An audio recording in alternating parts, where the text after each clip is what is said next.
Sveiki. Taigi toliau darome pamatus. Šiandien vakar užgrįžtas skyles užpilinėsime betoną. Siūlome video žiūrėti iki galo, nes pabaigoje gausite gerų patarimų. Prieš pilant betoną į skyles sustatome armatūrą. Mes gaminame kvadratinius 2,4 metrų ilgio gaminius. Pagrindiniai 4 strypai 16 mm skersmens suvirinti kas 20 cm lankstiniais iš 8 mm strypo.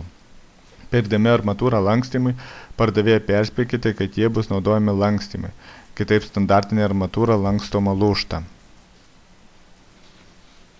Vienam gale paliekam 40 cm ilgio laisvus strypus, prie kurių rišis rostverko armatūra 40 cm, todėl, kad pas mus rostverko aukštis yra 40 cm. Statomės gražiai pagal ištampytas virves, kad kai vyks betono užpylimas, mažiau laiko sugaištume ties armatūros lyginimą, nes betono užpylimas yra nepertraukiamas procesas.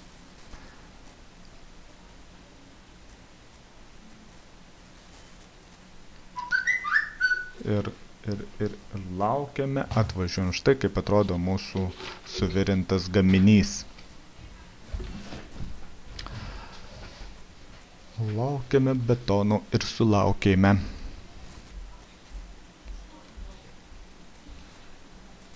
Pas mus yra 2 metrų gylio ir 30 cm skersmens skylės.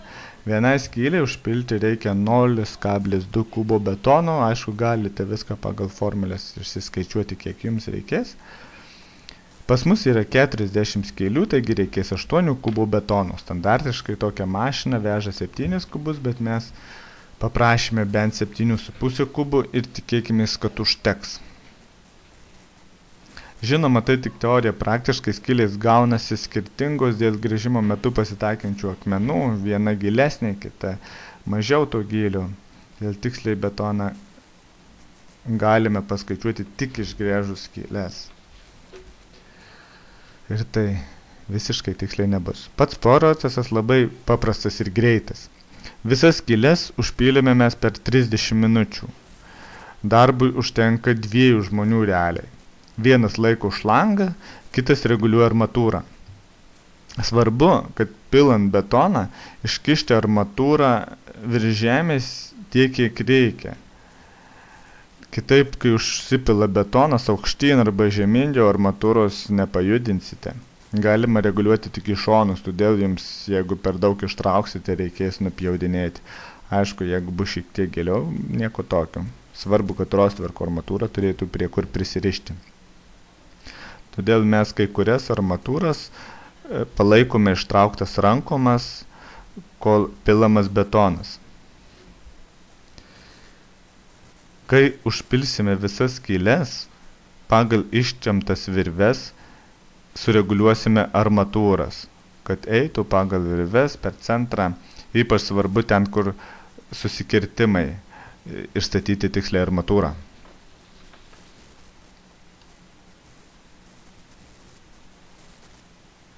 Patarimas. Skylių gręžimą ir užpylimą planuokite tą pačią dieną, jeigu įmanoma, jeigu matot, kad geras oras ir šviečia saulė.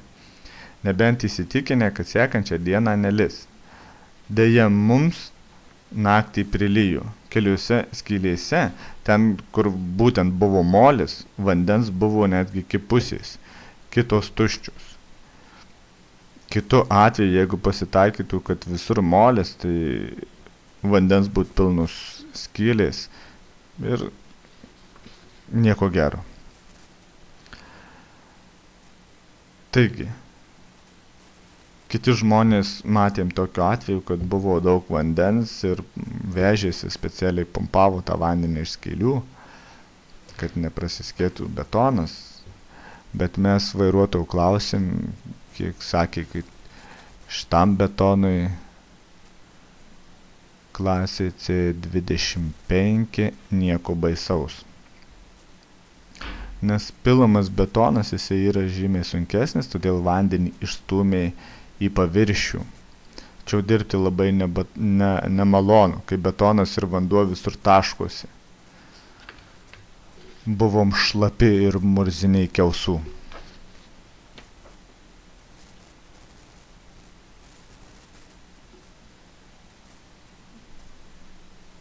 Matosi gerai pagal video, kaip atrodo mūsų sklypas šiuo metu.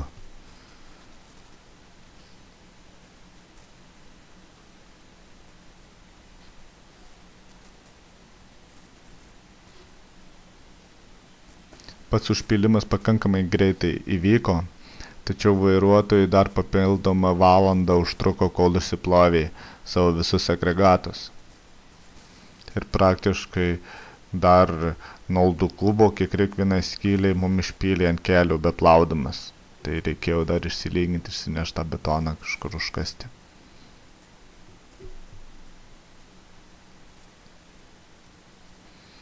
Strėlės ilgos šitų mašinų, tai jos lengvai pasiekia, jeigu iki ribos bent jau davažiuoja sklypo, tai tikrai pasieks užpildyti betoną.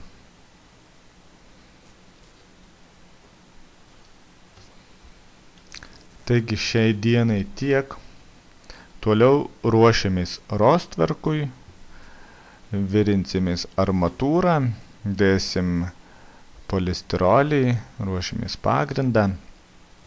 Taigi geriausia prenumeruokite mūsų video ir pirmi sužinosite, kada atsiras naujas.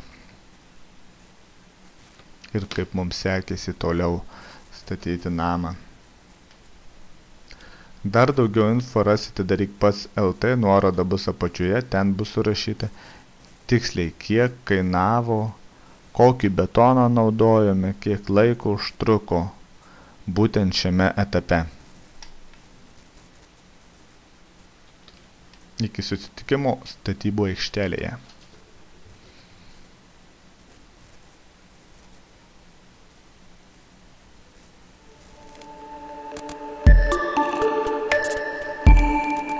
Galite žiūrėti susijusius video, polių gręžimą arba sklypo žymėjimą.